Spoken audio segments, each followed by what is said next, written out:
1971 Indo Pak വാർ നിങ്ങൾ ഓർക്കുന്നുണ്ടോ? ഒരു മുന്നറിയിപ്പും കൂടാതെ പാകിസ്ഥാൻ മിലിറ്ററി നമ്മുടെ ഇന്ത്യയെ ആക്രമിച്ചു. എന്നിട്ട് മടി പതറാതെ ഇന്ത്യ തിരിച്ച് ഫുൾ ഫോഴ്സിലും പാകിസ്ഥാനെ തിരിച്ചാക്രമിച്ചു. ഇന്ത്യയുടെ തിരിച്ചടി താങ്ങാൻ കഴിയാതെ ഒറ്റയ്ക്കൊന്ന് പിടിച്ചു നിൽക്കാൻ പോലും കഴിയാതെ പാകിസ്ഥാൻ അന്നത്തെ വൻ ശക്തികളായ അമേരിക്ക, ബ്രിട്ടൻ, ചൈന എന്നിവരുടെ സഹായം തേടുകയാണ്. അങ്ങനെ ഈ 4 കൂട്ടരും ഒരുമിച്ച് നമ്മുടെ ഇന്ത്യയെ ആക്രമിക്കാൻ തുടങ്ങി.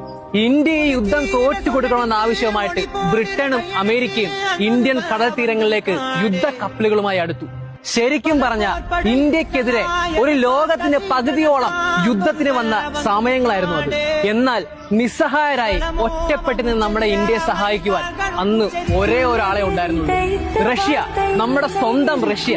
അന്ന് ഇന്ത്യക്ക് വേണ്ടി ഇന്ത്യയെ ആക്രമിക്കാൻ വന്ന ആ 4 രാജ്യങ്ങളുടെ വിദ്വേഷം റഷ്യ സ്വയമേ ഏറ്റെടുത്ത് ഇന്ത്യയെ സപ്പോർട്ട് ചെയ്യാൻ വന്ന ദിനങ്ങളായിരുന്നു അന്ന്.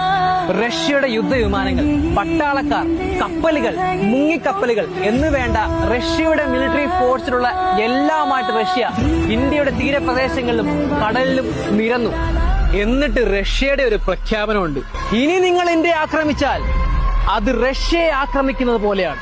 അതുകൊണ്ട് ഈ യുദ്ധം ഇവിടെ വെച്ച് അവസാനിപ്പിക്കുക, അല്ലെങ്കിൽ അത് നിങ്ങളുടെ നല്ലതിനു വേണ്ടിയാകില്ല എന്ന് റഷ്യ പറഞ്ഞതും പാകിസ്ഥാൻ ഇന്ത്യക്ക് മുമ്പിൽ കീഴടങ്ങുകയാണ് ഉണ്ടായത്.